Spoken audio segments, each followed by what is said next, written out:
కలుగును గాక. ఒకసారి మనం 2వ పేతురు చదువుతామండి. 2 పీటర్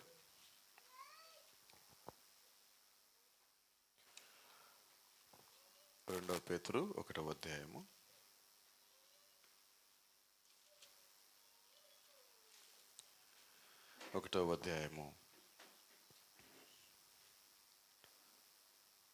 5వ వచనం చదువుకుందాం. ఆ హేతు వలననే మీ మట్టుకు మీరు పూర్ణ జాగ్రత్త గలవారై మీ విశ్వాసం నందు సద్గుణమునందు జ్ఞానమును, జ్ఞానమందు ఆశానిగ్రహమును, ఆశానిగ్రహమందు సహనమును, సహనమునందు భక్తిని, భక్తి యందు సహోదర ప్రేమను, సహోదర ప్రేమ యందు దయను అమర్చుకొనడి. ఇవి మీకు కలిగి విస్తరించిన యెడల అవి మన ప్రభు అయిన యేసుక్రీస్తుని గూర్చి అనుభవ జ్ఞాన విషయములలో మిమ్మును సోమరులైనను నిష్ఫలైనను కాకుండా చేయును. Praise the Lord. ఇవి ఎవనికి లేకపోవునో వాడు తన పూర్వ పాపములకు శుద్ధి కలిగిన సంగతి మర్చిపోయి గుడ్డివాడును దూరదృష్టి వాడు నగును. అందువలన సహోదరులారా, మీ పిలుపును ఏర్పాటును నిశ్చయము చేసుకున్నటకు మరి జాగ్రత్త పరుడి. మీరిట్టి క్రియలు చేయువారైతే ఎప్పుడునూ తొట్టిల్లరు. అలాగున మన ప్రభువును రక్షకుడైన యేసుక్రీస్తు యొక్క నిత్యరాజ్యంలో ప్రవేశం మీకు సమృద్ధిగా అనుగ్రహించబడును. Praise the Lord. అలాగే మత్తయి సువార్త 16వ అధ్యాయం 18వ వచనం. మత్తయి గాస్పెల్ చాప్టర్ 16 verse 18. మరియు నీవు పేతురువు, ఈ బండ మీద నా సంఘము కట్టుదును, పాతాళ లోక ద్వారములు దాని ఎదుట నిలువు నేరవని నేను నీతో చెప్పుచున్నాను. ఆమేన్. Praise the Lord. ప్రార్థించుకుందాం.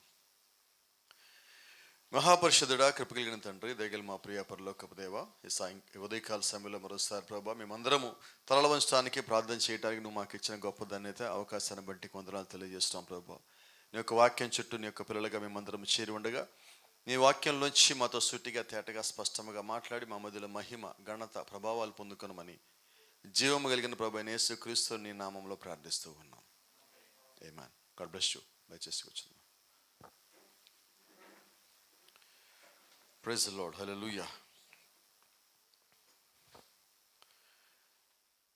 మరి ఉదయకాలం మన ప్రభు చిత్తమైతే ఒక అంశం మాట్లాడదామని ఆశపడతా ఉన్నా. ఈరోజు బైబిల్ పరంగా మనం మాట్లాడినైతే మనం దేని మీద కట్టబడ్డామంటే ఒకటే మాట మనం అందరం చెప్తాం: అపోస్తలులు ప్రవక్తలు పునాది మీద కట్టబడ్డామంటున్నాం. నిజమేనా? అయితే నేను ఒక ప్రశ్న అడుగుతున్నాను, మరి పేతురుకు పునాది ఏంటి? అపోస్తలుల్లో ఉన్నాడు పేతురు, మరి పేతురుకు ఒక పునాది ఉండాలి కదా.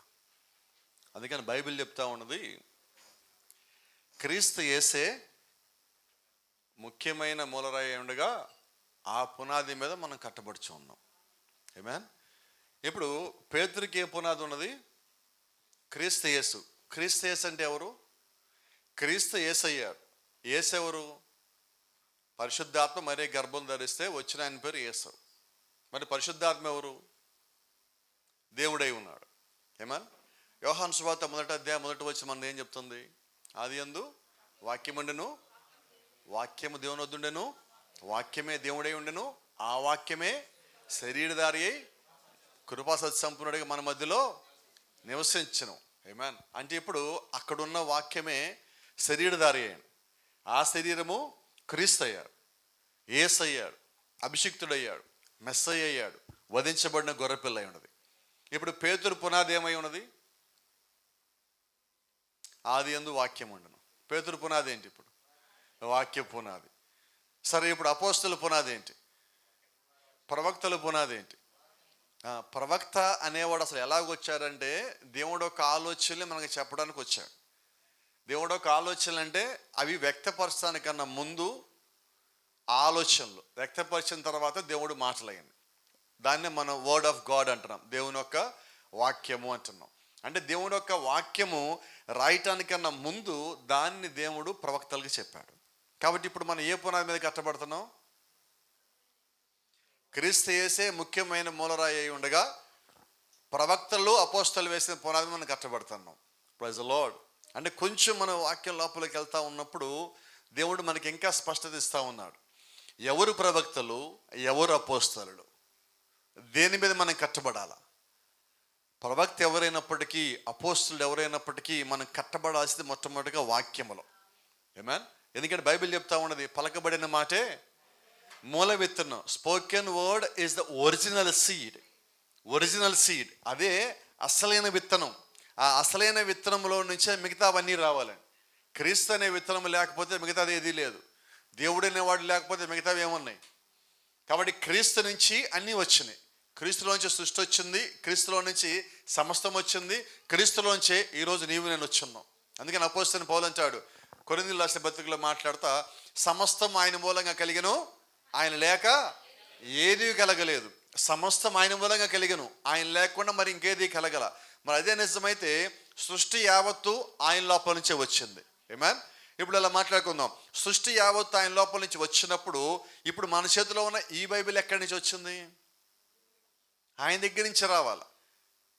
భూమిలోంచి వచ్చిన కాగితము, పరలోకంలో నుంచి ఆయనలో నుంచి వచ్చిన మాట, ప్రవక్తల్లో ఉన్న పరిశుద్ధాత్మ రాస్తే మన దగ్గరికి గ్రంథం వచ్చింది.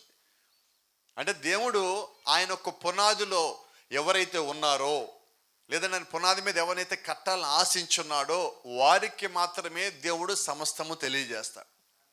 Praise the Lord. ఒక చిన్న మాట మనం జ్ఞాపకం చేసుకుందాం. ఇందా మాట్లాడినట్టుగా దేవుడు పేతురుని ఎప్పుడు పిలిచాడు జ్ఞాపకం ఉన్నదా మీకు? ఎక్కడ పిలిచాడు, ఎప్పుడు పిలిచాడు? నేను అంటున్నాను, నీటి దగ్గర పిలిచాడు అంటున్నా. నిజమైన మాట? Praise the Lord. మీరు గమనించండి, దేవుడు పేతురుని పిలిచినప్పుడు పేతురు నీటి దగ్గర ఉన్నాడు. నీటి దగ్గర పేతురు ఏం చేస్తున్నాడు? చాలా జాగ్రత్తగా చెప్పండి. నా చేపలు పట్టడానికి ప్రయత్నిస్తున్నాడు. అవునా? చేపలు దొరకట్లా. ఏం చేస్తున్నాడు? తిరుగుతా ఉన్నాడు. అటు వెళ్తున్నాడు, ఇటు వెళ్తున్నాడు, అటు వెళ్తున్నాడు, ఇటు వెళ్తున్నాడు. మనం కూడా చాలాసార్లు చాలా పనులు ఫెయిల్ అవుతూ ఉంటాం. ఎందుకంటే నా ఆలోచన, నా జ్ఞానము, నాకున్న శక్తి, నాకున్న సామర్థ్యము, నేను ఎదిగిన విధానము, నా చుట్టుపక్కల పరిస్థితులు అన్నింటిని బట్టి నేనేం చేస్తానంటే నాకు తోచిన విధంగా పోతా ఉంటాను. అయితే దేవుడి పిల్లలు ఎప్పుడన్నా ఫెయిల్ అవుతున్నారంటే అర్థం ఏంటంటే నువ్వు తోచిన విధానంలో పోతున్నావు కాబట్టి ఫెయిల్ అవుతున్నావు. నువ్వు ఫెయిల్ అవ్వటం దేవుడికి ఇష్టం లేదు. ఇప్పుడు పేతురు దేవుడిని అడగల, అది దేవుని సమయం కాబట్టి దేవుడే పేతురు దగ్గరికి రావాల్సి వచ్చింది. ఏమా మీరు గమనించండి, అంత ముందు రోజు నుంచి అసహనంగా ఉన్నాడు పేతురు. ఒక్క చేప దొరకటల్లా. మీకు తెలుసండి, ఇప్పుడు యేసుక్రీస్తు ఎవరు అక్కడికి వచ్చిన ఆయన? సృష్టికర్త. పేతురు సృష్టించింది ఆయనే, ఆ నీళ్ళలో ఉన్న చేప సృష్టించింది ఆయనే. ఇందా మనం అక్కడి నుంచే మాట్లాడుకున్నాం. సృష్టి ఆయన మూలంగా కలిగను. ఇప్పుడు దేవుడు వచ్చిన తర్వాత నువ్వు ఇటు పక్కన వలయ్యి అని చెప్పాక చేపలు పేతురు వల్ల పడాలి. అయితే ముందు సంగతి పేతురు తెలియదు, కానీ ముందు సంగతి చేపలకు తెలుసు. Praise the Lord. నిజమేనా? యోనాని సముద్రంలో విసిరేశాక యోనాని మింగాలన్న సంగతి యోనాకు ముందు తెలుసా, తిమింగలకు ముందు తెలుసా? మరి ఇప్పుడు పేతురు ముందు తెలుసా, చేపలకు ముందు తెలుసా? సృష్టి యావత్తు ఆయన స్వాధీనంలో ఉంటుంది. ఇప్పుడు నేనేమంటానంటే మన కుటుంబంలో ఒక పరిస్థితి ఎదురైనప్పుడు మనం కూడా పేతురులాగా అటు ఇటు తిరుగుతూ ఉంటాం, గందరగోళంగా తిరుగుతూ ఉంటాం, గజిబిజి అయిపోతాం. ఇంకో పని ఇక్కడ చేద్దాము, అక్కడ చేద్దాము, అలా చేద్దాము, ఇలా చేద్దామని మన సొంత ఆలోచనలు మొత్తం తిరిగేస్తూ ఉంటాం. అయితే నేనంటాను, ఇవన్నీ రాని ఆలోచనలు రాని, నీకు ఒకే ఒక సలహా ఇస్తాను నేను. ఈ ఆలోచన వచ్చినప్పుడు వాటికి నువ్వు సమాధానం ఆలోచించద్దు. ఎందుకంటే సమాధానం నీ దగ్గర లేదు, సమాధానం దేవుడి దగ్గర ఉన్నది. ఆమేన్. అంటే ఇప్పుడు మనం ఎక్కడికి రావాలంటే ముందు ప్రభువు దగ్గరికి రావాలి. నువ్వు దేవుడి యొక్క చిత్తంలో ఉంటే, నువ్వు గందరగోళంలో ఉన్నప్పుడు, నువ్వు కనీసం దేవుడి గురించి కూడా ఆలోచించే స్థితిలో ఉన్నప్పుడు అప్పుడు దేవుడి దగ్గర రావాలి. లేదంటే నీ కలిగి ఉన్న విశ్వాసం బట్టి దేవుడి దగ్గరికి రావలసి ఉన్నాడు. దేవుని నామానికి మహిమ కలుగును గాక. Praise the lord. కమండి, దేవుడు పేతురు దగ్గరికి ఎందుకు వచ్చాడంటే నేను ఫెయిల్ అయ్యాను అని పేతురికి పూర్తిగా తెలిసిన తర్వాత దేవుడు వచ్చున్నాడు. నిజమేనా? Praise the Lord. చేపలన్నీ పట్టిన తర్వాత, చేపలన్నీ వలలో పడిన తర్వాత పేతుడి పరిస్థితి ఏంటి? ఇప్పుడు పేతుడికి ఒక సంగతి తెలుసు, ఇంతకాలము నేను పట్టిన చేపలన్నింటిలోకి ఇవే ఎక్కువైనాయి. అర్థమైపోయింది, నేను పాపిని, నువ్వు నా దగ్గర రావు, వెళ్ళిపోమంటున్నాడు. ఇదేంటిది? అసలు జరిగింది ఏంటి, అక్కడ చెప్తున్నది ఏంటి? నేను అదే అంటున్నాను, ఒక్కసారి దేవుడిగా నిన్ను కలిస్తే నీ నోట్లోంచి వచ్చే మొదటి పదం ఏంటో తెలుసా? నేను పాపిని ప్రభువా. వాక్యం వచ్చినప్పుడు నిన్ను ఒప్పిస్తుంది వాక్యం. నేను ఎవరో బలవంతంగా నీకు లేఖనాలు చూపించిన, అది చదువు, ఇక్కడ చదువు, ఆ రిఫరెన్స్ చూడు, ఈ రిఫరెన్స్ చూడు, అది ఇది కదా అని వాదించి జబ్బలు తరుచుకొని మీసాలు తిప్పుకొని పోవటం వల్ల ప్రయోజనం ఏది లేదు. దేవుడు వాక్యాన్ని దేవుడు రుజువుపరుస్తాడు. See, God will prove his word. No need of a man and his knowledge. దేవుడికి మానవుడు యొక్క జ్ఞానం అవసరం లేదండి. దేవుడు ఎవరికి బయలుపరచాలనుకుంటే వారికి ఆయనే బయలుపరుస్తాడు. Praise the Lord. ఇప్పుడు దీనికోసం నేను ఎంత వాదించను, ఎంత తర్కం చేయను, ఎన్ని డిబేట్లు పెట్టను. డిబేట్ల వల్ల ఎవరన్నా ఎప్పుడన్నా ఈ 2000 సంవత్సరాల్లో ఒక్కడన్నా ఆత్మను సంపాదించాడా అంటే జీరో. సంపాదించకపోగా జరిగింది ఏంటంటే అనేక మంది నూతన ఆత్మలను పోగొట్టిన వాళ్ళు అయ్యారు. ఇప్పుడు మనం చేయాల్సింది ఏంటంటే డిబేట్ కాదండి, నీవు వాక్యం వలె జీవించాలి. You suppose to live like a living sermon. నీవే ఇప్పుడు ఈ గడికి వర్తమాన పుస్తకం అయి ఉన్నావు, నీవే బైబిల్ అయి ఉన్నావు, నీవే వాక్యం అయి ఉన్నావు. నీ జీవితం చూసి ఇతరులు చదివి వాళ్ళు నీ దగ్గరికి రావాలి, వాళ్ళు నీతో పాటు రావాలా, వాళ్ళు నీ దగ్గరికి వచ్చి సత్యం తెలుసుకోవాలా, నీ దగ్గర ప్రార్థన తెలుసుకోవాలా, నీ వల్ల వాళ్ళు విశ్వాసం కలిగి ఉండాలి. నువ్వు నడిచే మార్గంలో వారు నడవబలిసి ఉన్నారు. గమనించండి, యేసుక్రీస్తు ఎక్కడ వచ్చి ఆయన ఏం ప్రూవ్ చేయటల్లా, ఆయన ఎక్కడితో వాదించటల్లా. ఆయన చేస్తున్న పని ఏంటో తెలుసా? వారి మనసులని ఆయన వైపు తిప్పుకుంటున్నాడు. ఆయన అంటే అక్కడ వాక్యం వైపు తిప్పుతా ఉన్నాడు. ఏం చూపిస్తున్నాడు ఆయన? వాక్యం చూపిస్తున్నాడు. నా తండ్రి చేసిన క్రియలు నేను చేయకున్న ఎడల నన్ను నమ్మద్దు. ఇప్పుడు తండ్రి అంటే ఎవరు? వాక్యము. ఈయనెవరు? వాక్యము. వాక్యము వాక్యాన్ని చూపిస్తుంది. మరి ఈరోజు మనం వాక్యం అయితే ఏం చూపించాలా? బైబిల్లో వాక్యం చూపించడం కాదండి, నీలో ఉన్న వాక్యము చూపించు, నీలో ఉన్న వాక్యము చూపించు. ఈరోజు ఏంటంటే మనం లేఖనాలు బట్టి పడుతున్నాం, వర్తమానంలో పారాగ్రాఫ్ నెంబర్లు బట్టి పడుతున్నాం, వర్తమాన పుస్తకాలు బట్టి పడుతున్నాం. నువ్వు బట్టి పట్టే వ్యక్తివి కాదు, నువ్వు జీవించే వ్యక్తివి. నీ యొక్క జీవితంలో క్రీస్తు కనిపించాలా, ఆయన ప్రేమ కనిపించాలా, ఆయన యొక్క సువార్త కనిపించాలా, ఆయన యొక్క రక్షణ మార్గం కనిపించాలా. నువ్వు నడుస్తూ ఉన్నప్పుడు అనేక మంది ప్రజలకు నీవు భూమి మీద వెలుగై ఉన్నావు. ఇప్పుడు గమనించండి, ఇక్కడ ట్యూబ్ లైట్లు ఉన్నాయి. ఎప్పుడైనా మీకు ట్యూబ్ లైట్ మీతో నేను వెలుగని చెప్పిందా? కానీ చూసినాడు ఏమంటారు? వెలుగంటున్నాడు. మరి ఇప్పుడు లోకం కూడా మనం చూసి ఏమనాలా? క్రైస్తవులు అనాలి కదా. మనం చెప్పుకుంటున్నామండి, చాలాసార్లు మనం చెప్పుకుంటున్నాం. ఈరోజు కర్మ ఏంటంటే సేవకుడు కూడా వచ్చి నేను పాస్టర్ గారు అని చెప్పుకుంటున్నాడు. ఎందుకంటే నీ భాష పాస్టర్ గారి లాగా లేదు, నీ జీవితం పాస్టర్ గారి లాగా లేదు. కొంతమంది మాట్లాడతావంటే నువ్వు మాట్లాడటం ఆపరాధ, నీ భాష ఎలాగో నువ్వు సేవకుడు అంటున్నారు. ఎందుకలా తగలబడింది? ఎందుకంటే మన జీవితంలో మార్పు లేకండి, వేరే ఏది కాదు. మనం ఎంత ఎదిగినా, ఎంత నీకు వాక్యం తెలిసినా, మార్పు లేని జీవితం వల్ల క్రీస్తు లోపలికి రాడు. అవునా? ఇలా మాట్లాడుకుందాం. సమర్పణ లేని జీవితం వల్ల దేవుడు లోపలికి వస్తాడా? ఒక మాట్లాడుతాం, సమర్పణ ఏంటి చెప్పండి.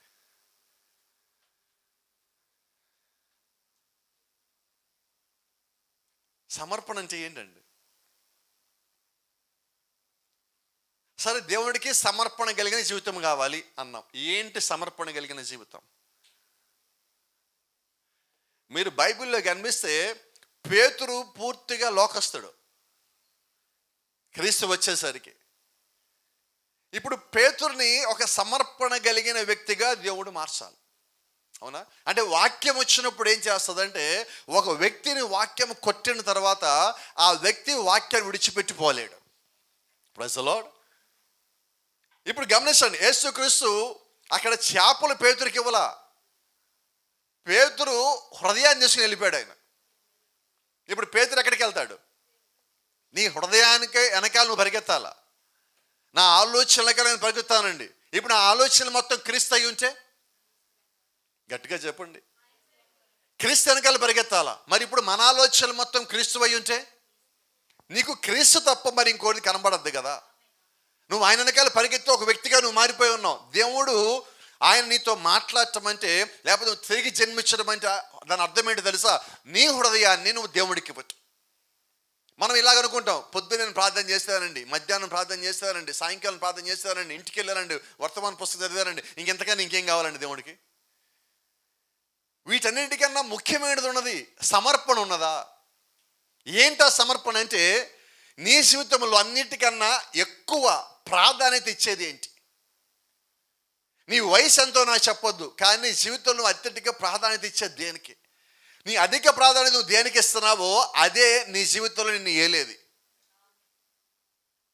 అవునా? చూడండి, ఈ కాల ప్రవక్త ఒక మాట చెప్తే ఒక మాట అన్నాడు.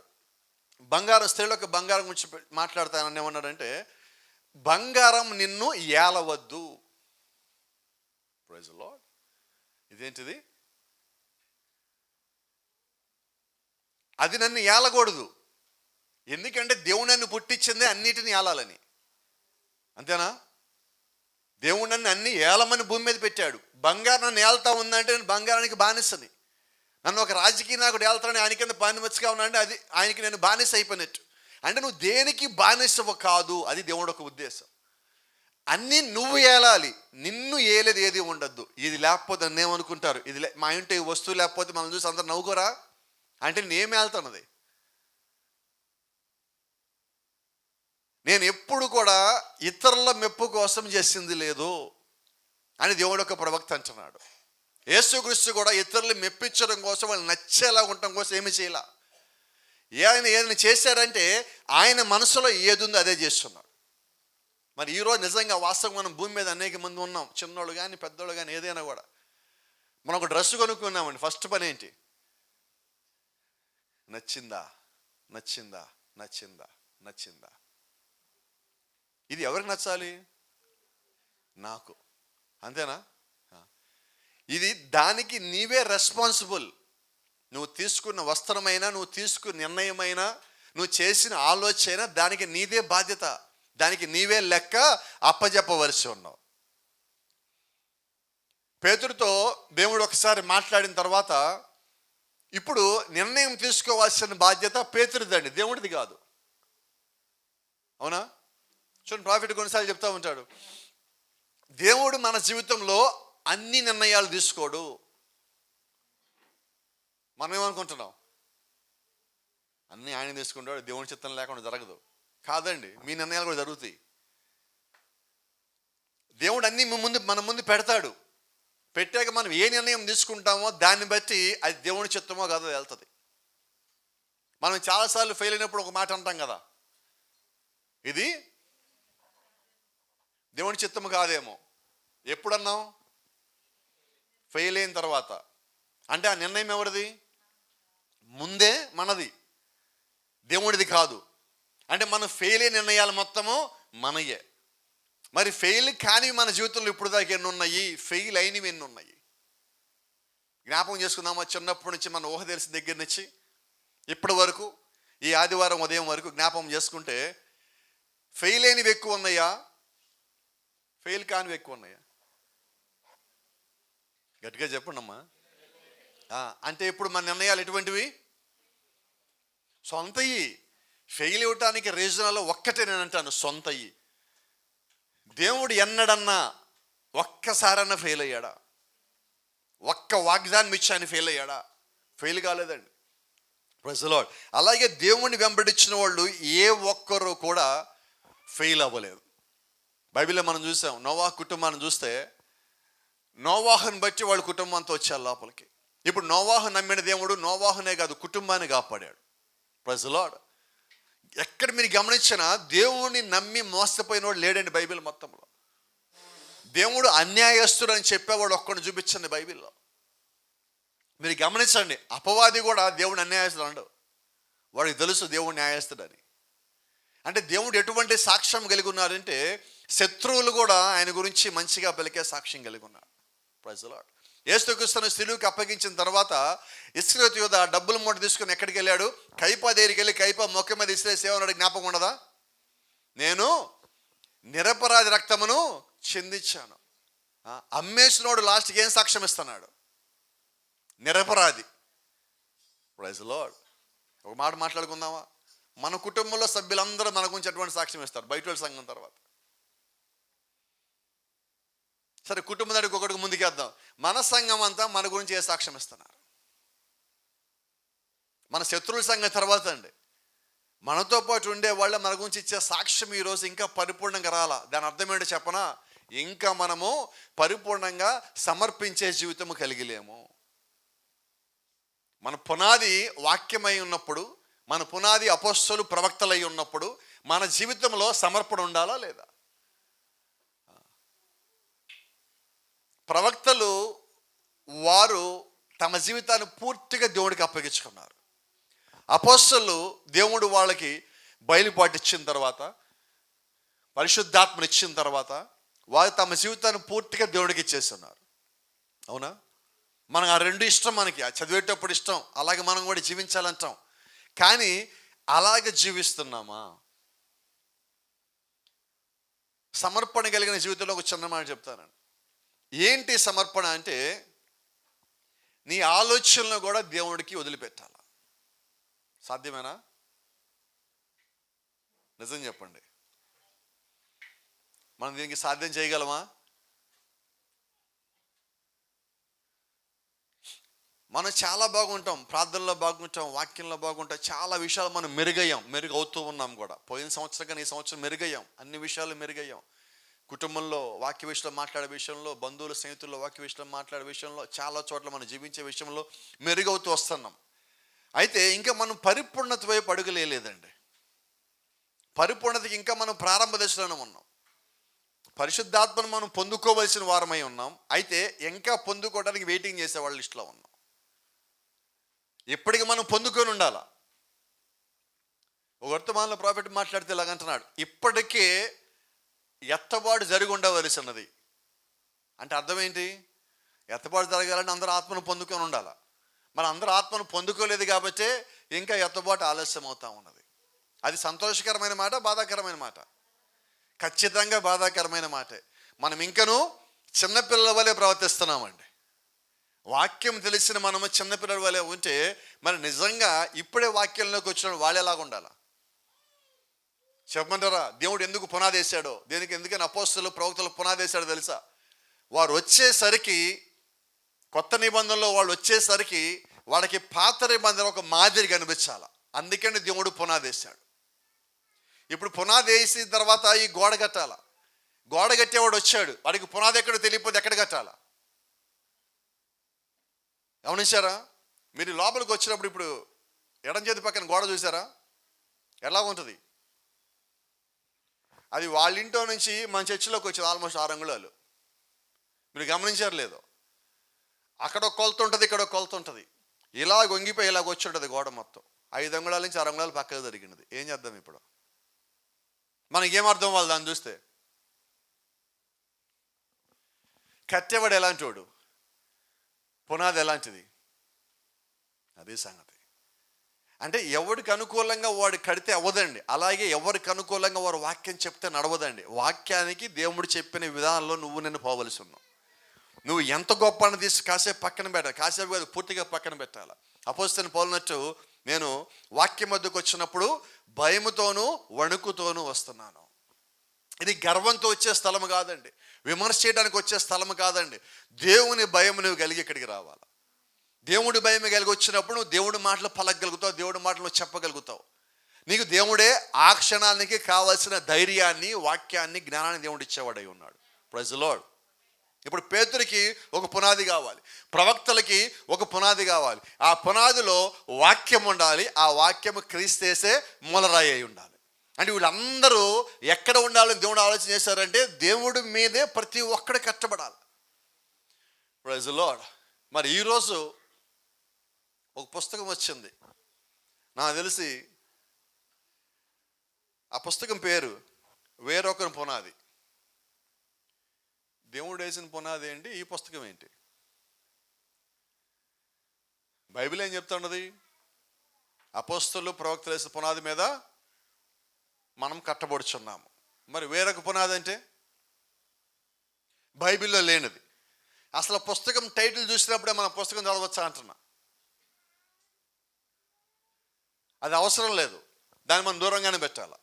ఒక చిన్న ఉదాహరణ చెప్తాను. ప్రాఫెట్ చెప్పిన చిన్న ఉదాహరణ. ఒకసారి కారు డ్రైవర్ కావాలని ఒక అతను పేపర్లో ప్రకటన ఇచ్చాడు. ఒక అతను డ్రైవింగ్కి వచ్చాడు. వచ్చి డ్రైవింగ్కి వెళ్దాం పదా అన్నాడు. డ్రైవర్ సీట్లో డ్రైవర్ కూర్చున్నాడు. ఈయన కారు ఎక్కాడు. పని అన్నాడు. ఈయన ఏం చేశారంటే ఇక్కడ పెద్ద లోయ దగ్గరికి ఒక అడుగు దూరంలో వచ్చి పక్కగా తిప్పి షడన్ బ్రేక్ వేసి జీరో కట్టుకుంటూ అక్కడ నుంచే పెట్టాడు కార్ని. నేను ఇంత పర్ఫెక్ట్గా డ్రైవ్ చేస్తానన్నాడు. రెండవ అతను వచ్చాడు. అయ్యా ముందు ఎలా డ్రైవ్ చేశారు అన్నాడు. కరెక్ట్గా లోయకి అడుగు దూరంలో ఆపాడు. వాడి టాలెంట్ ఏందో చూపించాడు అన్నాడు. సరే అడుగు దూరంలో ఆపాడు, నేను అంతకన్నా బాగా చేస్తే కదా నాకు డ్రైవింగ్ ఇచ్చేది, జాబ్ వచ్చేదని ఈరిపోయి 6 అంగుళాల దూరంలో ఆపాడు. ఇక అట్టయితే ఇంక లోయలో బడ్జెట్ దిగితే. తర్వాత మూడోవాడు వచ్చాడు. సరే అయ్యా ముందు ఎలా డ్రైవ్ చేశాడు అన్నాడు. అయ్యా ఒకడేమో అడుగు దూరంలో ఆపాడు, ఇంకోటేమో అరాగుడు దూరంలో ఆపాడు, నువ్వు పోనీ అన్నాడు. ఇటేపు లోయ ఉంది సార్ నేను పోను అన్నాడు. వాడిని తీసుకున్నాడు ఉద్యోగంలోకి. ఇప్పుడు చెప్పండి, గట్టిగా చెప్పండి, ఏంటి దాంట్లో ఏమర్థమైంది మనకి? ఒకవైపు పోతే ప్రమాదం ఉందని తెలిసిన తర్వాత నువ్వు ముందే ఆగాల. అక్కడ దాగిపోయి నా ప్రతాపం చూపిస్తా, నా టాలెంట్ చూపిస్తా, నా శక్తి చూపిస్తా, నా జ్ఞానం చూపిస్తా, నేనేంటో చూపిస్తా, నేనేంటో తెలియజేస్తా అన్నావా? అవి సంగతి. ఈరోజు మన ఆలోచన అట్లాగే ఉంటాయి. మనకు తెలుస్తుంది నో అంటాం, కానీ నా జ్ఞానం ఏమంటది? ఎస్ కమాన్ అంటది. ఎస్ కమాన్ అనేది ఎప్పుడు కూడా దేవుడు అనడు. ఇది మన సొంత ఆలోచనలు. నువ్వు దేవుడి మీద ఆనుకున్నప్పుడు నువ్వు ఎంతసేపటికి ఏం చూస్తావంటే ప్రభు నన్ను ఎటు నడిపిస్తున్నాడు. ఏమాన్, నువ్వు ఎంత మంచి గోడ కట్టు, పునాది లేని చోట కడితే ఏమవుతుంది? అవునా? నువ్వు ఎంత మంచి ఆలోచన చేయి, దేవుని చిత్తం లేకపోతే ఏమవుతుంది? యోనా మంచి ఆలోచన చేయలేదా తర్షీషు పోవాలని? కానీ ఏమైనది? బాబేలు గోపురం కట్టలేదా వాళ్ళు? ఆలోచన మంచిది కదా, ఏమైంది? దేవుడు చిత్తము లేకుండా మనం చేస్తే అలాగే జరుగుతుంది. యెహోషాపాతు ఒకసారి ఒక వ్యక్తితో సహవాసం చేశాడు. అది పేరు నాకు జ్ఞాపకం రాట్లా, అమజ్యా అని అజజ్జా అని ఏదో ఉంటుంది, సం పేరు ఏదో అహజ్యా అనుకుంటా. ఆయనతో స్నేహం చేశాడు. ఇజ్రాయెల్ రాజుల మొత్తంలో అతనే చెడ్డోడు. వాళ్ళిద్దరు కలిసి యెహోషాపాతుకు ఒక కోరిక ఉన్నది, సముద్రయానం చేయాలని. వాళ్ళిద్దరు కలిసి షిప్పులు కట్టారు. ఇక వెళ్ళిపోవటం అనుకున్నారు. దేవుడు ఆ షిప్పులు 2 ముక్కలు చేశాడు. యెహోషాపాతు అనుకున్నాడు, ఈ దేవుని చిత్తం లేదనమాట, వెనక్కి వెళ్ళిపోయాడు అనమాట. అంటే కొన్నిసార్లు దేవుడు ఏం చేస్తాడంటే మనం చేసే సహవాసాలు ఇష్టం లేకపోతే ఆయనే బ్రేక్ చేస్తాడు. మనం ఏమీ చేయక్కర్లా. అది దేవుడి చిత్తమా కాదా అన్నది అన్నీ దేవుడి దగ్గర ముందుగానే లిటరల్గా రాసి ఉంటాయి. ఆ రాసినవే దేవుడు చేస్తాడు. ఎందుకంటే బైబిల్ చెప్తా ఉన్నది, నీ తల మీద ఉన్న ప్రతి వెంట్రుక కూడా లెక్కించబడి ఉన్నది. నీ తల మీద ఉన్న వెంట్రుక లెక్కించబడినట్లయితే నీ జీవితంలో నీ దినములు లెక్కించబడవా? నువ్వు చేసే సహవాసాలు లెక్కించబడవా? ఈ కాల వర్తమానం అంటుంది, నీ స్నేహితుడు ఎలాంటి వాడో చెప్పు, నువ్వెలాంటి వాడివో చెప్తాను. Praise the Lord. అంటే ఇప్పుడు దేవుడు నేను ఎలాంటి వాడు అన్నది కాదు, నా స్నేహితుడు ఎలాంటి వాడో కూడా దేవుడికి తెలుసండి. అంటే దేవుడికి ఎంత ఆలోచన మన గురించి, ఇంకా మాట్లాడితే మన గురించి ఎంత గ్రంథం ఉంది ఆయన దగ్గర.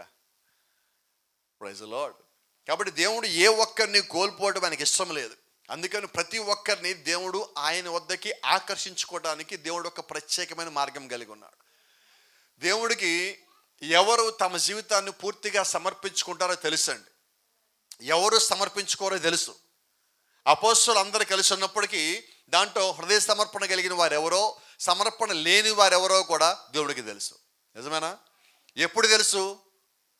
ఇస్కరియోతు యూదా ఈయన అమ్మేసినప్పుడు తెలుసా? ముందుగానే తెలుసు. నిజమేనా? కోపడరు ఎవరు? మరి ఈరోజు మన ఉదయం సంఘంలో ఉన్న వాళ్ళందరిలో ఎవరికి హృదయ సమర్పణ ఉన్నదో లేదో దేవుడికి ఎప్పుడు తెలుసు? అదే ఎప్పుడో చెప్పండి. ఇక్కడ చర్చికి రావడానికి ముందా? యూదా అపోస్తలుగా పిలువబడినప్పుడా? లేదా పేతురు అపోస్తలుగా పిలువబడినప్పుడా? ఎప్పుడు తెలుసండి? గట్టిగా చెప్పండి సమాధానం. జగత్తుకి ఏంటది? పునాది. Praise the Lord. ఇప్పుడు అదే కదా మనం మాట్లాడుతున్నాం. పేతురు పునాది ఏంటి? వాక్యము. జగత్తుకు పునాది ఏంటి? అపోస్తలులకు పునాది ఏంటి? ప్రవక్తలకు పునాది ఏంటి? ఈరోజు ఒక విశ్వాసికి పునాది ఏంటి?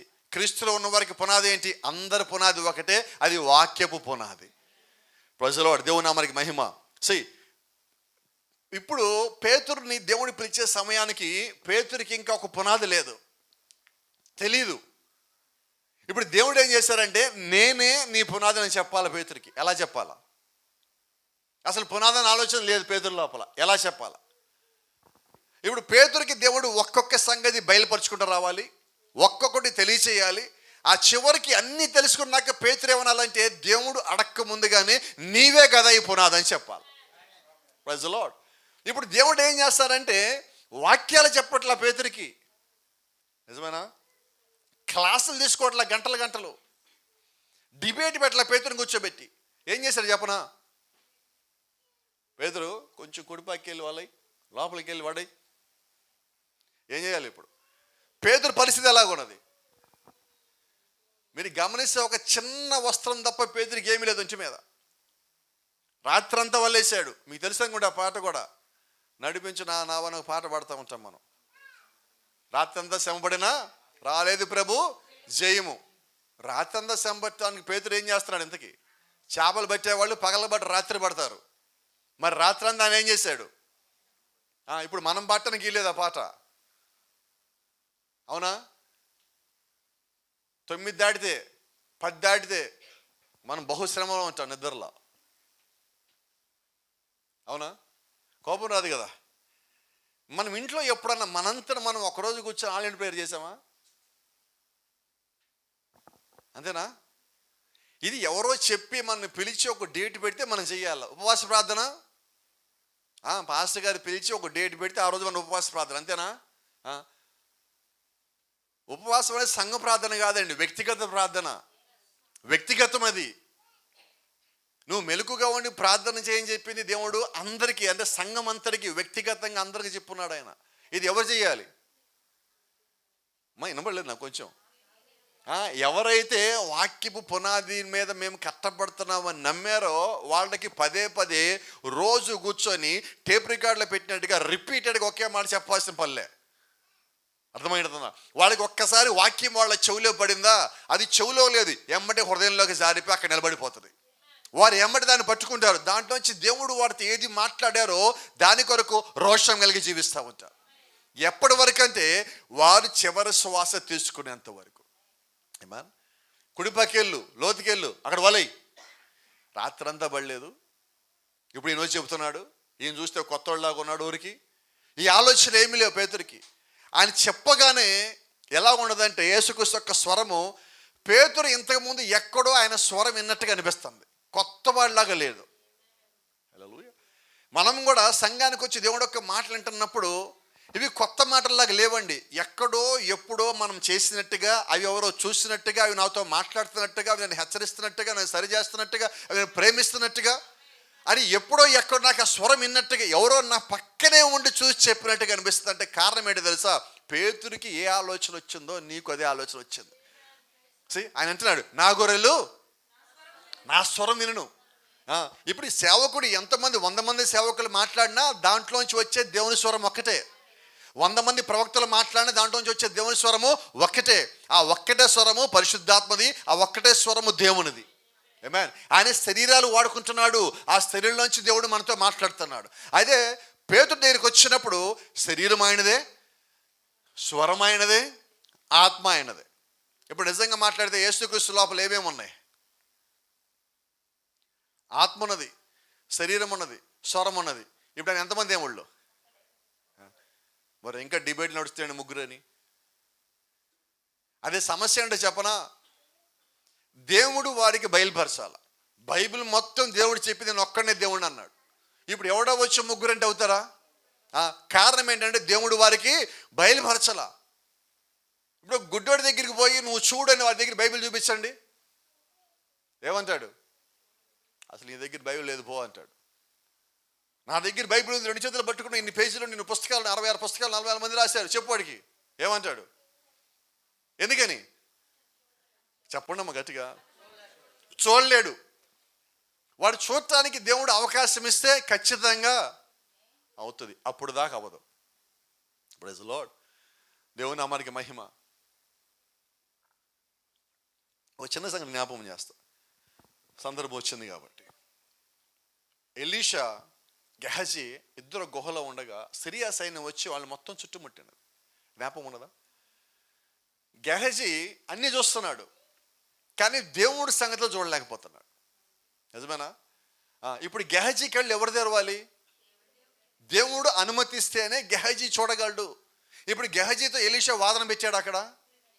నేను చూస్తున్నా, నీకు ఎందుకు కనబట్టలేదు, నీకు బయలుపాట్లేదు, నువ్వు ప్రత్యక్ష, నువ్వు అది ఇది తిడుతున్నాడా? లేదండి. నిజంగా నీకు బయలుపాటు కలిగి ఉంటే వాడు గుడ్డోడు లేదో నీకు మొదటగా తెలుస్తుంది. అవునా? ఇప్పుడు గెహజీకి ఎవరు కళ్ళు తెరవాలంటే ఎలీషా ప్రార్థన చేస్తే, ప్రభువా వీడు చూచినట్లు వీడి కళ్ళు తెరవమనగానే దేవుడు వెంటనే వాడి కళ్ళు తెరచను. ఏమా? ఇప్పుడు గెహజీ కూడా చూస్తున్నాడు. మీరు గమనించండి, ఇక్కడ సంగతి ఉన్నది. గెహజీ ఇంకా దేవుని యొక్క వాక్యంలోను క్రమంలోనూ లేడు. అయినా దేవుని యొక్క మహిమ చూడటానికి గెహజీ కళ్ళు దేవుడు తెరిచాడు. కళ్ళు తెరిచినప్పటికీ దేవుడు యొక్క వాక్యానుసారం గెహజీ ఉండగలిగాడా? గట్టిగా చెప్పండి త్వరగా. లేడు. కారణం ఏంటి? దేవుడు యొక్క చిత్తంలో ఉన్నవాడే దీన్ని చూడగలడు. ఇస్కరియోతు యోధ అద్భుతాలు చేయలేదా? ఆశ్చర్యకార్యాలు చేయలేదా? దెయ్యాలు ఎలగొట్టలేదా? ఇవన్నీ చేసే కానీ దేవుడు అనుకోవద్దండి. దేవుడు కొద్ది మందికి అనుమతి ఇచ్చాడు. అందుకని బైబిల్లో ఒక మాట ఉన్నది, వర్తమానంలో ఒక మాట ఉన్నది, వరములు పిలుపులు అనేవి మారు మనసు లేకుండా కూడా వస్తాయి. అవునా? మనం ఆ కార్యాలు చూసేసి అబ్బా దేవుడు ఆత్మ ఉందండి ఈయన దగ్గర, ఈ ఆ సేవకుడండి ఈ సేవకుడండి అని మీరు ఆశ్చర్యపోవడానికి వీలు లేదు. ఎందుకంటే మీరు అటువంటి స్థితిలో లేరు. వధువెన్నడు మోసపోదు. ఆ కార్యాలుగా నువ్వు చూడాల్సింది దేవుడు యొక్క క్రియలు, ఆ వ్యక్తులను చూడవలసి ఉన్నావు. మన జీవితము అన్నిటికీ ప్రమాణమై ఉన్నది, ప్రామాణికమై ఉన్నది. నువ్వు ఎలాగ జీవించావో దాన్ని బట్టి దేవుడు నిన్ను ముందుకు తీసుకుపోయేదే ఉన్నది. ఇప్పుడు గెహజీకి కళ్ళు తెరిచాడు దేవుడు, కానీ తర్వాత మనం చూస్తే డబ్బు కనిపించగానే ఏమైపోయాడు, బంగారం కనిపించగానే ఏమైపోయాడు, నయమాన్ వెనకాల పరిగెత్తాడు. నయమాన్ వదిలిపెట్టిన కుష్టు ఈయనకి వచ్చింది. ఏంటి కారణం? నువ్వు దేనికి పిలువబడ్డావో నువ్వు దానికే కట్టుబడి ఉండాలంటున్నాను నేను. సమర్పణ అంటే అదేనండి. ఇప్పుడు గెహజీకి సమర్పణ ఉన్నదా? లేదు. ఏంటి కారణం? ఏదో ఒకటి రాగానే డైవర్ట్ అయిపోతూ ఉంటుంది మైండ్. నేను అంటున్నా, నీ మైండ్ త్వరగా దేనికి డైవర్ట్ కావద్దు. గట్టిగా చెప్పగలరు ఒకసారి. ప్రత్యేకించి ఎవరసలు చెప్తా ఉన్నా, మన జీవితంలో మనకి ఇంకా ఎన్నో ఉన్నతమైనవి అవకాశాలు వస్తాయి. అయితే మనం ఏమనుకుంటున్నామంటే నా కంటికి కనిపించేది ఇదే గొప్పది, ఇదే మంచిది అంటున్నావు. దేవుడు నీ కొరకు నిర్ణయించింది నీ దగ్గరికి వచ్చేదాకా నువ్వు వెయిట్ చేసినప్పుడు నీకన్నా ఉన్నతమైన స్థితిలో స్థానంలో ఎవడు ఉండడు. ఆమేన్. కాబట్టి ఇప్పుడు నేనేం చేయాలంటే నేను కనిపెట్టాలి, ప్రభువా ఇది నా ముందుకు వచ్చింది, ఇది నీ చిత్తమా అపవాది చిత్తమా? కనిపెట్టే పని నాది. ఇప్పుడు గెహజీ దగ్గరికి వచ్చింది, ఎలీషా దగ్గరికి వచ్చింది. ఎలీషాకి ఆఫరింగ్ ఇచ్చాడు ఆయన. నయమాన్ అన్నాడా లేదా? తీసుకో తీసుకో అన్నాడు. ఆయన ఏమన్నాడు? నాకు అవసరంలే. గెహజీ ఏం చేశాడు? గెహజీని ఎవడు అడగలా, కానీ ఏం చేశాడు? ఇప్పుడే వస్తా అని చెప్పి పరిగెత్తుకుంటా ఆ బండి వెళ్ళిపోతుంది. నయమాన్ బండి వెళ్ళిపోతుంది. ఆ బండి వెనకాల పోయి పరిగెత్తి, దేని వెనకాల? బండ్లు ఏమున్నాయి? దేని వెనకాల పరిగెత్తాడు? చాలా జాగ్రత్త. ఎలీషాలో ఏమున్నది? నయమాన్ బండ్లు ఏమున్నది? ఇప్పుడు ఏం వదిలిపెట్టి ఎక్కడ పరిగెత్తాడు? మనం కూడా అంతే కదా. ఈరోజు మనం కూడా అంతే కదా. ఒక లోకల్లో ఒకటి కనిపిస్తే దానికల్లా వెళ్తాంటే అర్థం ఏంటి? వాక్యాన్ని వదిలిపెట్టి పరిగెత్తాల్సిందే. వాక్యము నీవు కలిగి ఉన్నప్పుడు లోకల్లో ఉన్నవి నీ మీద ప్రభావం చూపించవు. అవునా కదా? మా చిన్న మాట చెప్తా. ప్రత్యేకించి యవ్వనస్తులు ఉన్నప్పుడు ఒక మాట అంటున్నా. మన ఫ్రెండో, మన కాలేజీలో వాడో, స్కూల్లో వాడో ఎవడో ఒక మంచి బట్టలు ధరించుకొని వచ్చాడు, లేదా మంచి షూస్ వేసుకుని వచ్చాడు, లేకపోతే మంచి బైక్ వేసుకుని వచ్చాడు. మనకి ఎలా వస్తుంది ఆలోచన? అంతవరకు అనుకుంటే పర్వాలా. ఇంటికి వచ్చి ఏం చేస్తామో తెలుసా? మనం ప్రిపేర్ చేస్తాం తల్లిదండ్రులని. నాకు కూడా అలాంటిది కావాలి, నాకు కూడా ఇలాంటిది కావాలి. ఇక్కడ ఏం చేస్తావు? మనం ప్రిపేర్ చేస్తున్నాం. నేను అంటున్నాను, నిజంగా అది నీకు కావాల్సి ఉంటే నువ్వు నోరు తెచ్చి అడగాల్సిన పనిలే. అవునా? నువ్వు మోకాళ్ళు, మీ నాన్నకు నువ్వేం చెప్పకు, మీ అమ్మకు నువ్వేం చెప్పకు, మోకాళ్ళ మీద కూర్చో. నీ ఇంటి బయట వచ్చి తాగుతుంది. ఏంటి? ఎలా జరిగినది? అది ఇంట్లో బయట ఆనుకున్నప్పుడు ఆ తాళం చేతిలో పెట్టినప్పుడు ఒక మాట చెప్పు, ఇది నాకు వస్తాను ఎప్పుడో తెలుసు. ఎలా తెలుసు? నేను ప్రార్థిస్తున్నా. నా మాటలు అర్థమవుతున్నాయా? నువ్వు ప్రార్థిస్తే ఆ ప్రార్థన ఎక్కడ చేరుతుందో తెలుసా? నీ ప్రార్థన యథార్థమైనది అయితే దానికన్నా రెండో సంగతి ముందున్నది, నువ్వు సమర్పణ కలిగి ఉంటే. Praise the Lord. ఆ ప్రభు నేను అడిగేస్తాను, ఆ ప్రార్థన దేవుడు వింటాడని ఇష్టానుసారంగా ఉండి ప్రార్థన చేసి దేవుడు అవి ఆలకించడు. నువ్వు క్రమముగా ఉండాలి. మొట్టమొదటిగా నీ జీవితంలో, ఇప్పుడు చెప్తున్నాను మీకు, మళ్ళీ ఇందా చెప్పారు, ఇప్పుడు చేస్తాను. నీ జీవితంలో అన్నిటికన్నా అత్యంత ప్రాధాన్యత నువ్వు దేవుడికి ఇవ్వవలసి ఉన్నావు. ఎవరైతే వారి జీవితంలో అత్యంత ప్రాధాన్యత అంటే ప్రతి దాంట్లో నువ్వు దేవుడు యొక్క వాక్యంతో నిలబడి ఉండాలి. అవకాశం రాకపోని ఎలాగుండాలి? దేవుడే. శత్రుఘ్న మేషక అబేద్నెగోలు అంటున్నారు, మా దేవుడు కాపాడకపోయినా. ఇప్పుడు ఆ ముగ్గురు ఎవరు? నాకు తెలిసిన భాష ఉన్నది, వాళ్ళకి ఒక పేరు ఉన్నది, సమర్పణ కలిగిన వ్యక్తులు అంట నేను. ఇప్పుడు వాళ్ళు ఏమంటున్నారు? ఆయన కాపాడకపోని. వారి యవనస్తులు వారి జీవితంలో ఇంకేమీ సాధించలా, వాడికి ఏవో చాలా కోరికలు ఉంటాయి, అయినప్పటికీ యవనస్తులుగా ఉన్న వాళ్ళు ఏమంటున్నారు? ప్రమాదం వచ్చింది, ఏదో చిన్న మాట చెప్పేసి తప్పించుకుంటే అయిపోద్ది కదా. లేదండి, మేము తప్పించుకునే అవకాశం మాకున్నది. మేము తప్పించుకోవాల్సుకోవాలి. ఎందుకంటే ఇక్కడ మేము తప్పించుకుంటే అక్కడ తప్పించుకోలేం. కాబట్టి మేము అక్కడ యథార్థంగా ఉండాలంటే ఇప్పుడు ఇక్కడ మేము ఇలాగ నిలబడి ఉంటాం. ఏం జరుగుతుందో జరగనివ్వండి, మాకు మా నమ్మకము దేవుడి మీదే. ఇప్పుడు వాళ్ళు ప్రాధాన్యత ఎవరికి ఇచ్చారా? మరి దేవుడికే ప్రాధాన్యత ఇచ్చాక దేవుడు ఏం చేయాలి? ఇప్పుడు అదే అంటున్నా, నీ ప్రార్థనా జీవితము బాగున్నది, మంచిదే, సంతోషము. అయితే యథార్థత ఎంత ఉన్నది? సమర్పణ ఎంత ఉన్నది? సమర్పణ యథార్థత లేకుండా దేవుడు ప్రార్థన ఆలకిస్తాడా? నీ ప్రార్థనకి సమాధానం రావట్లేదంటే అర్థం ఏంటి? యథార్థత తర్వాత సమర్పణ. కొన్నిసార్లు మనం ప్రార్థనకి ఎలాగ వెళ్ళిపోతున్నామంటే, ప్రార్థన మంచిగానే చేస్తున్నాం, ప్రార్థన చాలా బాగుంటుంది, కానీ వ్యక్తిగతంగా జీవితంకి వచ్చేసరికి చెప్పండి, ప్రార్థించినప్పుడున్నంత యథార్థత ఇక్కడ లోపిస్తున్నది. దీనివల్ల మనం ఏమవుతున్నామంటే దేవునికి దూరం అవుతున్నామండి. తర్వాత దేవుడిని జీవితంలో జరిగించబోయే ఆశీర్వాదాలు ఏవైతే ఉన్నాయో అవి వెనక్కి ఆగిపోయి ఉన్నాయి.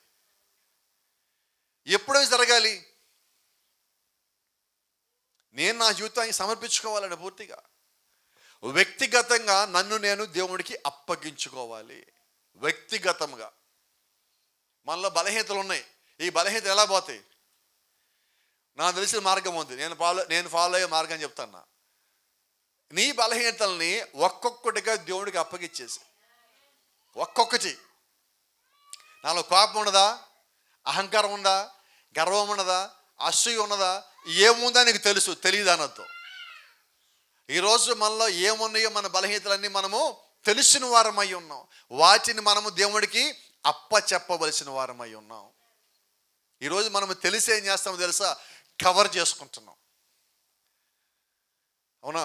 ఇప్పుడు సంగతి చెప్తాను. కొన్నిసార్లు ఈ తలుపులు, కిటికీలు, ఫర్నిచర్ చేసేవాళ్ళు ఏం చేస్తారంటే టేకు చెక్కలతో చేయరు. కానీ మీరు అవి చూస్తే ఎలా కనిపిస్తాయి అంటే టేకు చెక్కలాగా కనిపిస్తాయి. ఎలా కనిపిస్తే సాధ్యమేంటి తెలుసా? దానిపైన పెయింట్ వేసేటప్పుడు జాయ్ లాగటం అంటారు. విన్నారా ఇప్పుడు నా పేరు కొద్దిమంది తెలుసు అనుకుంటా, అందరికి తెలియకపోవచ్చు. అంటే ఒక టేకు చెట్టును కొట్టినప్పుడు దాని లోపల ఇలా రౌండ్గా కొన్ని షేపులు కనిపిస్తూ ఉంటాయి. ఆ షేపులు వీళ్ళే పెయింట్ వేసి దాన్ని అమ్ముతున్నారు. దాని అర్థం ఏంటి? ఇప్పుడు అది ఒరిజినల్గా యాప చెక్క, అది కానీ చూసేవాడికి ఎలాగుంటుంది అంటే ఇప్పుడు వాళ్ళు ఏం చేశారు? ఇప్పుడు మనం కూడా ఏం చేస్తున్నాం? కొన్ని సందర్భాల్లో మనము వాక్యానుసారంగా ఉండలేక, లోపల మొత్తం ఏం వాక్యానుసారంగా లేక పైన మాత్రం ఒక పోత వేస్తారు, క్రైస్తవుడు అనే పోత. ఈ పోత దేవుడికి ముందు, ఆయన ముందు ఎలా కనిపిస్తుంది? అపరాధమేనా? మోసమేనా? ఎవరిని మోసం చేశాం? దేవుణ్ణి మోసం చేస్తున్నాము అన్న సంగతి నీకు తెలిస్తే నువ్వు మోసం చేయబో. మనం ఏమనుకుంటున్నామంటే నాకు ఈ పరిస్థితి వచ్చింది కాబట్టి, ఇక నాకు ఏది లేదు కాబట్టి అని నీకు నువ్వే సమర్థించేసుకోవడం అదే పోతంటున్నా. ఇది మనకి వద్దండి. నువ్వు దేవుడి సంబంధం అయి ఉన్నావు. దేవుడి సంబంధం ఎప్పుడు యథార్థతకి మాత్రమే మొట్టమొదటి స్థానం ఇవ్వాలి. నిన్ను తిట్టుకొని నేను ఏమైనా అనుకొని అది పర్వాలా, కానీ అక్కడికి వెళ్ళాక నీ పరిస్థితి ఏంటి? ఇక్కడ ఎంత బాగున్నా నువ్వు ఎలాగ జీవించినా అక్కడికి వెళ్ళిన తర్వాత నువ్వు తీర్పులో నిలబడ్డావు అంటే ఏంటి ప్రయోజనం? ఇక్కడ నేను ఎంతమంది తిట్టుకున్నాను, అక్కడికి వెళ్ళాక తీర్పులు లేకపోతే ఇక్కడ ఎంతకాలం ఉంటావు, అక్కడ ఎంతకాలం ఉంటాం. అక్కడ కాలం లేదు, ఇక్కడ కాలం ఉన్నది. ఈ కాలం ఉన్నదానికే నువ్వు ఇంత బాధ ప్రయాస కలిగి ఉంటే మరి కాలం లేని దాని కొరకు ఇంకెంత బాధ ప్రయాస కలిగి ఉండాలి, మరీ ఎక్కువ కలిగి ఉండాలి కదా. Praise the Lord. దేవుని నామానికి మహిమ. గమనించండి, ఎందుకు దేవుడి వాక్యాన్ని సత్యాన్ని మనకి ఇచ్చారంటే ఆయన ప్రత్యేకమైన ఆలోచన కలిగి ఉన్నాడు. ఆయనలో ఉన్న వారంతా ఆయనలోనే కట్టబడాలి.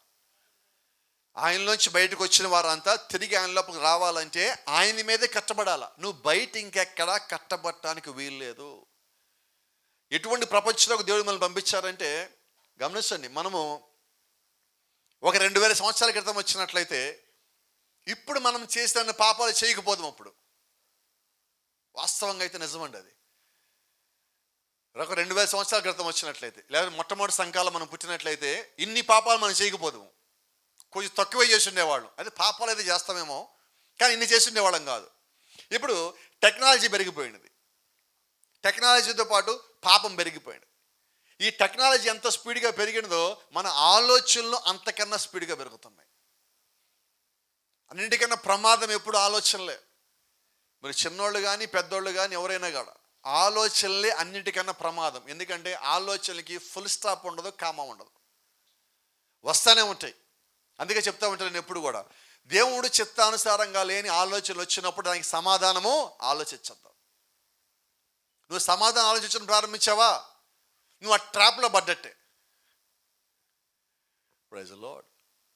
ఒకవేళ దేవుడు నీతో మాట్లాడుతూ ఉంటే అది దేవుడిచ్చిన ఆలోచన లేకపోతే అపవాది కల్పించిందా తెలియాలంటే నువ్వు మళ్ళీ వాక్యం దగ్గరికే రావాలి. వాక్యం ఎప్పుడు నిన్ను దేవుడి వైపు తిప్పుతూ ఉంటుంది. మీరు గమనించండి, వాక్యం ఎప్పుడు నేను దేవుడి వైపు తిప్పుతా ఉంటే అపవాది నిన్ను దేవుడి వైపు నుంచి పక్కగా తిప్పాలని ప్రయత్నిస్తూ ఉంటాడు. ఎలాగా? మనలో ఉన్న బలహీనతలను బట్టి, నీలో ఉన్న భయాన్ని బట్టి, నీలో ఉన్న అవిశ్వాసం బట్టి, నీలో ఉన్న అపనమ్మకాన్ని బట్టి, నీలో ఉన్న సందేహించే గుణాన్ని బట్టి దేవుడు నిన్ను ముందుకు నడిపిస్తూ ఉంటే ఈ మధ్యలో ఇవన్నీ వచ్చి నిన్ను డైవర్ట్ చేస్తూ ఉంటాయి. ఇప్పుడు పేతురు నిజంగా దేవుడు ఎన్నుకున్న అపోస్తలులో ప్రథముడు, అవునా? ఇప్పుడు పేతురు నిజంగా ఎంత బలంగా ఉండాలి? అందరికన్నా ఎక్కువ బలం పేతురే కలిగి ఉండాలా? ఖచ్చితంగా కలిగి ఉండాలి. కానీ ఈ 12 మందిలోకి భయస్తుడు ఎవరు? ఇదేంటిది? ఇప్పుడు దేవుడు ఎవరిని ఎన్నుకున్నాడు? భయస్తుడిని. మరి ఈ కాలంలో దేవుడు ఎవరు ఎన్నుకుంటున్నాడు?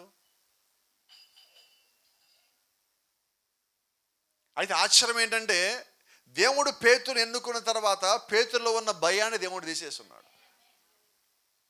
అందుకని వర్తమానం ఒక మాట చెప్తుంది, భయం ఉన్న చోట విశ్వాసం ఉండదు, విశ్వాసం ఉన్న చోట భయానికి స్థానం లేదు. ఇప్పుడు పేతురులో భయం ఉన్నది అంటే ఏం లేదు, విశ్వాసం ఉంటే భయం పారిపోవాలా. దీనికి ఒక చిన్న మాట మీరు చెప్తా, ఇప్పుడు ఉన్నదానికి అర్థమయ్యేటట్టుగా. నేను ఈ వారం ఒక పరీక్ష రాయాలా, ఇప్పుడు నేను భయపడాలా, విశ్వాసం కలిగి ఉండాలా?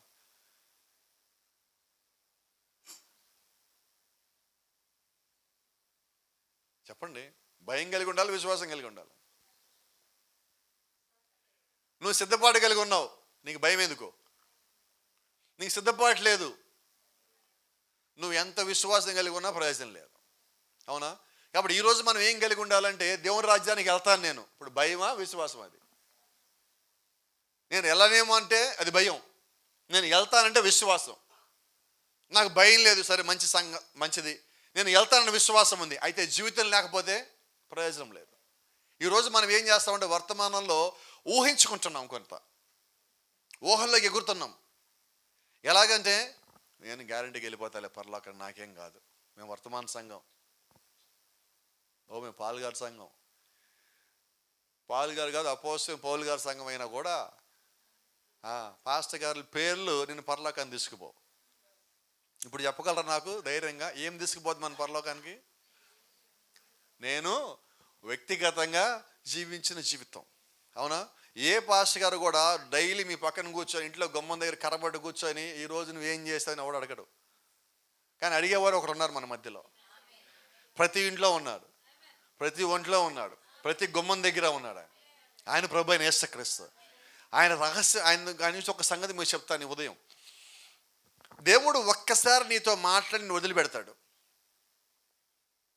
ఒక్కసారి మాట్లాడి వదిలిపెడతాడు. ఇక అక్కడి నుంచి నువ్వేం చేస్తావంటే ఆయన వెనకాల తిరుగుతూ ఉంటావు. ఆయన మాట్లాడటం అంటే ఆయనకి నువ్వు లంగరేయబడ్డావు అని. ఇక లంగరేసాక ఏమవుతుంది? పడవకి లంగరేస్తారు, పడవ పైన చూస్తే ఊగుతానే ఉంటుంది. కానీ పడవ సంగతి తెలుసు, ఎటు బాలేని కింద లంగరేయబడిందండి. మరి ఇప్పుడు మన సంగతి ఏంటి? నువ్వు నిజంగా క్రీస్తుకు లంగరేయబడ్డున్నావా? అక్కడక్కడే తిరుగుతూ ఉంటావు, కానీ లోకల్ ఎటు పో.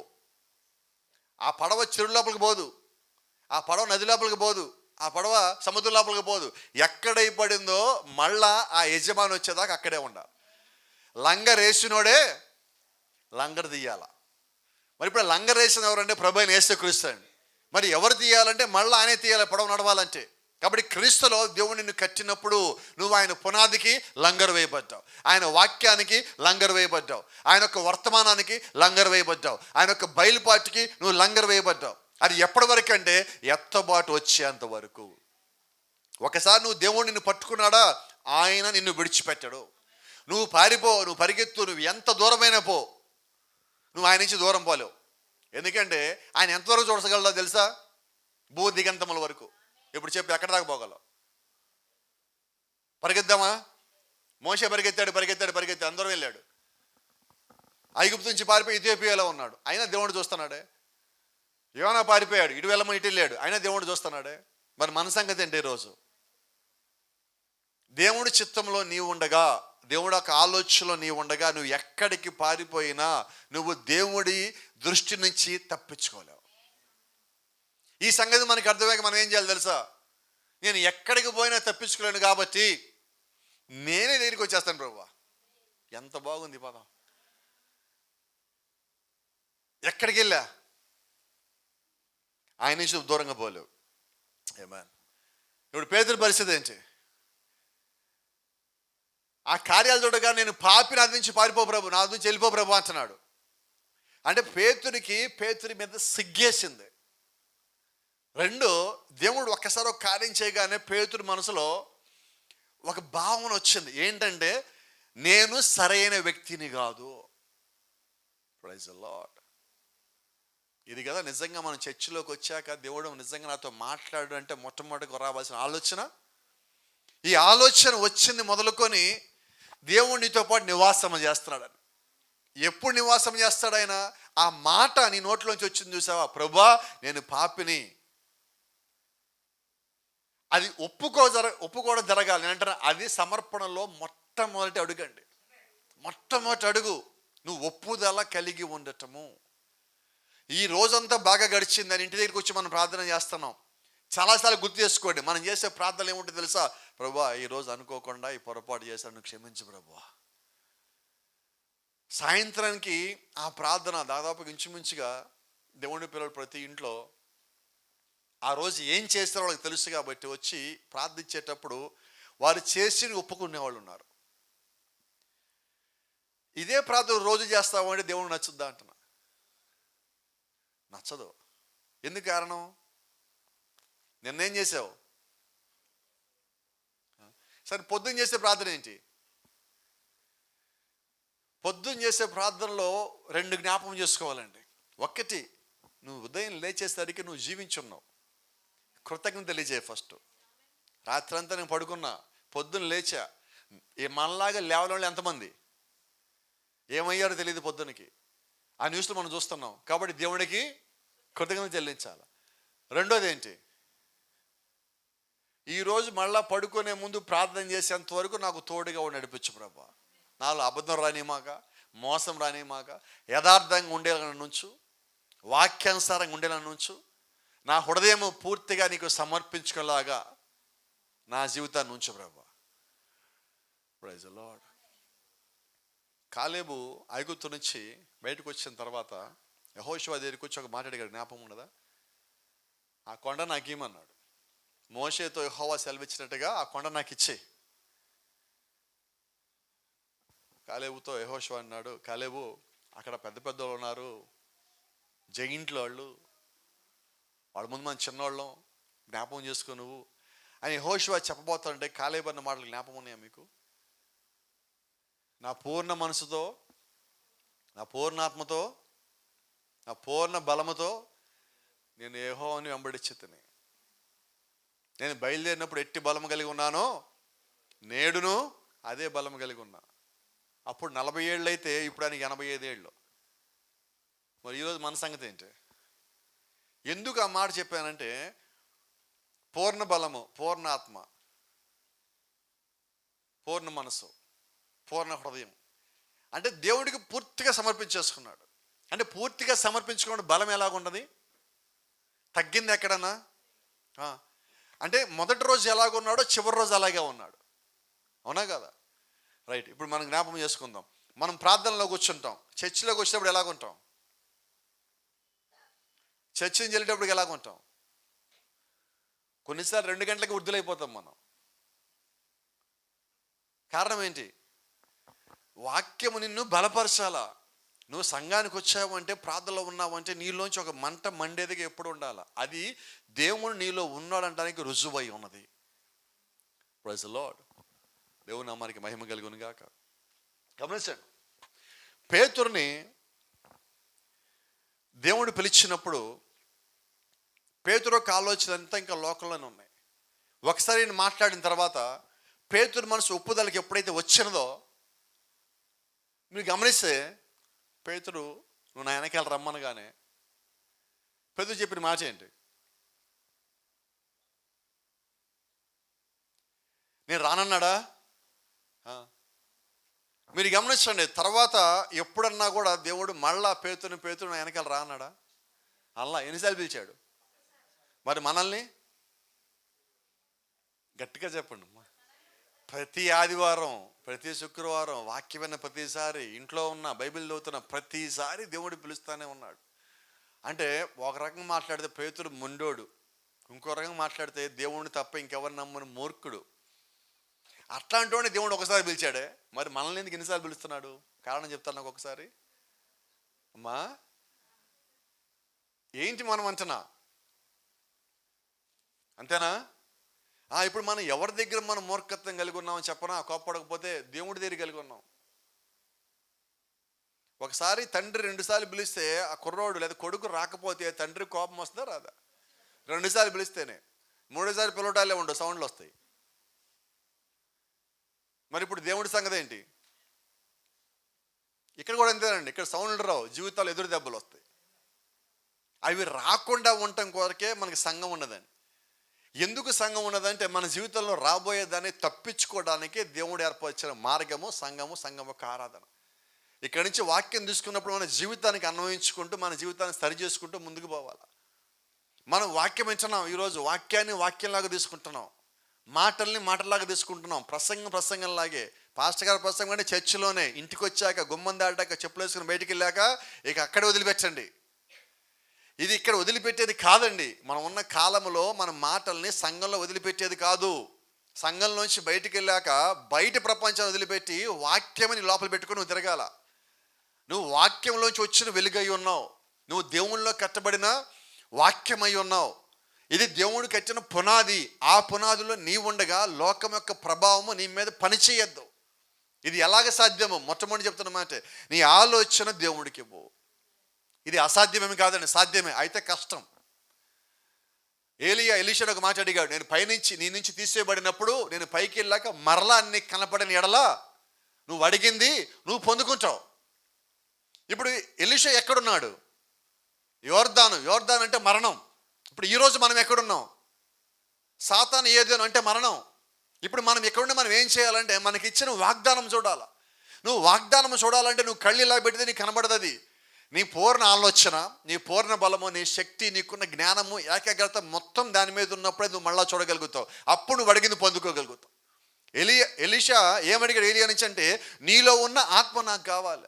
ఈరోజు మన ఏలియా ప్రభు అయిన యేసుక్రీస్తు అయి ఉన్నాడు. ఆ ఎలీషా స్థానంలో వధువు అనే సంఘం ఉన్నది. ఇప్పుడు మనం ఏం అడగాలంటే, యేసుక్రీస్తులో ఉన్న ఆత్మ నాకు కావాలి. అది ఎప్పుడు సాధ్యమవుతుంది? నువ్వు లోకంలో ఉన్నావు, నువ్వు మరణంలో ఉన్నావు, నువ్వు యోర్దాన్లో ఉన్నావు, వీటన్నిటి మధ్యలో ఉన్నప్పటికి కూడా నీ ఆలోచన, నీ దృష్టి మొత్తము ఆయన మీద ఉండాలి. ఆయన మీద కాక మరి దేని మీద ఉన్నా నువ్వు దాన్ని మిస్ అయిపోతావు. ఒక్కసారి నువ్వు మిస్ అయ్యావంటే నువ్వు మళ్ళీ దాన్ని పొందుకోలేవు. ఇప్పుడు ఈ కాలంలో మనం జరగబోయే ఎత్తబాటు నిమిత్తం కనిపెడుతున్నాం. ఒక్కసారి ఎత్తబాటు మిస్ అయితే ఇక ఏం చేయాలా? ఇక తీర్పు దాకా ఆగాల, శ్రమంలోకి పోవాలా. దాని కొరకు మనము నిర్ణయించబడలేదు. నా కష్టం వచ్చినప్పుడు అప్పుడు చూద్దాంలే, శ్రమ వచ్చినప్పుడు అప్పుడు చూద్దాంలే, శోధన వచ్చినప్పుడు అప్పుడు చూద్దాంలే, ఇప్పటికైతే బాగానే ఉన్నాం కదా. ఇది లోకపు ఆలోచన. అందుకే ఎప్పుడు ఒక మాట చెప్తా ఉంటా, వధువు ఎత్తబాటు సిద్ధపడతా ఉన్నది, లోకము తీర్పు సిద్ధపడతా ఉన్నది. ఇద్దరు సిద్ధపడుతున్నారు. ఒకళ్ళేమో పైకి వెళ్ళాలని, ఇంకోళ్ళేమో తీర్పులోకి పోవాలని. ఎందుకంటే ఇప్పుడు సిద్ధపడని వాడు దేవుని రాజ్యానికి రాలేడు. దేవుడు ఎంత వాక్యం ఇచ్చింది, ఎంత శక్తి ఇచ్చింది, ఎంత ప్రభావం ఇచ్చింది, ఇంతకాలం వర్తమానం ఇచ్చింది, ఇంత బయలుపాటు ఇచ్చింది, ఇంత ఆత్మనిచ్చింది. దేనికంటే ఆయన వలె మనము సిద్ధపడాలని. ఆయన అన్ని విడిచిపెట్టి వచ్చాడని మన కొరకు మనల్ని సిద్ధపడమంటున్నాడు. మనమేమో ఇక్కడికి వచ్చి ఏం చేయాలంటే, ఇక్కడ ఏదో చేయాలనుకుంటున్నాం. ఇక్కడ ఏది చేయొద్దండి, ఇక్కడ యథార్థంగా ఉందామా? మాట ఇవ్వగలరు అందరూ? యథార్థంగా ఉందామని మనము హృదయాన్ని దేవునికి సమర్పిస్తాం. మనం ఏం చేసినా మొట్టమొదటిగా దేవుణ్ణి అడుగుదామండి. తర్వాత అడిగితే వీడితో పాస్టర్ని అడుగుదాం. అయితే ముందు దేవుణ్ణి అడుగుదాం. ఎందుకంటే దేవునికి సమాధానం ఇవ్వకపోవటం అన్నది లేదు. కొన్నిసార్లు మీరు నాకు ఫోన్ చేసినప్పుడు నేను ఫోన్ తీయలేకపోవచ్చు. అయితే నాకు నమ్మకం ఉన్నది, మీరు కానీ ప్రార్థన చేస్తే దేవుడు సమాధానం ఇచ్చేది ఎడతాడు. ఎందుకంటే వ్యక్తుల కన్నా ఆయన ఎప్పుడు గొప్ప అయి ఉన్నాడు. కాబట్టి మన గురి, మన నమ్మకం వ్యక్తి మీద ఉంచొద్దు, దేవుడి మీద మనం ఉంచుదాం. నువ్వు ఎంత యథార్థంగా ప్రార్థించావో అంతే యథార్థంగా దేవునికి సమాధానం ఇస్తాడు. అయితే దేవుడు ఆయన ఎప్పుడు కూడా ఒక్కరి పక్షాన ఉండడు. నువ్వు అడిగిన దాంట్లో యథార్థత ఉంటే ఆయన ఇవ్వక మానడు.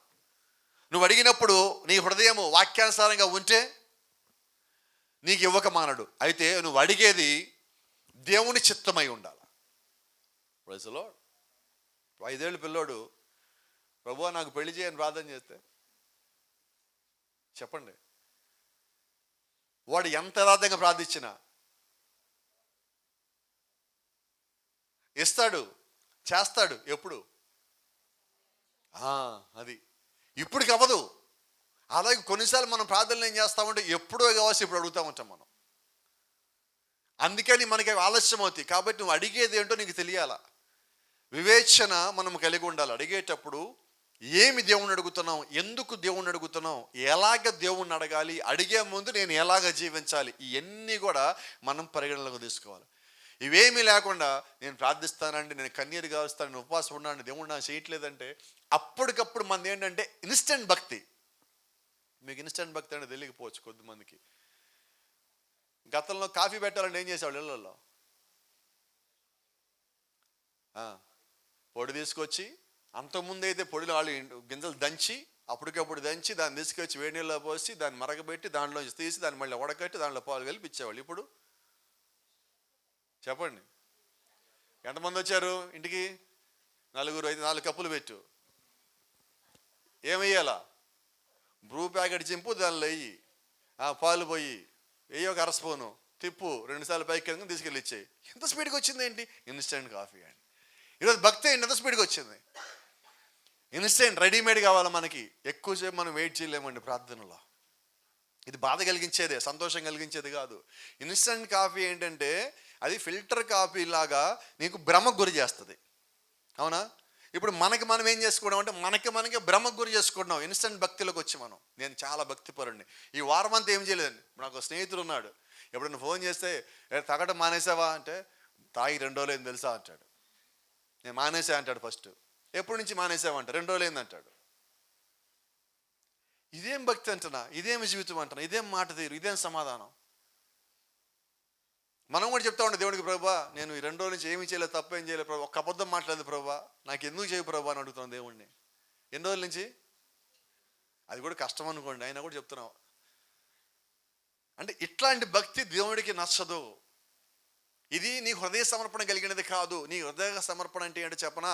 నువ్వు ఒక్కసారి ఒకటి మానేసావా గట్టిగా, దాని జీవితంలో మళ్ళా రావు. నువ్వు ఒకసారి ఒక మాట ఇచ్చావా గట్టిగా చెప్పండి, మీరు చెప్పాలి వినాలా.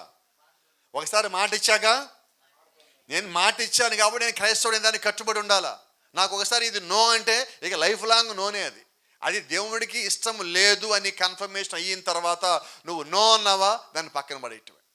అటువంటి భక్తిని, అటువంటి జీవితాన్ని దేవుడు ఈరోజు మన నుంచి ఆశిస్తున్నాడు. అది మనం దేవుడికి ఇచ్చేవాళ్ళుగా ఉన్నప్పుడు ఆయన దగ్గర నీ కోరిక ఇవ్వడానికి అన్నీ రెడీగానే ఉన్నాయి. ఒక్కటి కూడా ఆయన నీకు మరుగు చేసింది ఏదీ లేదు.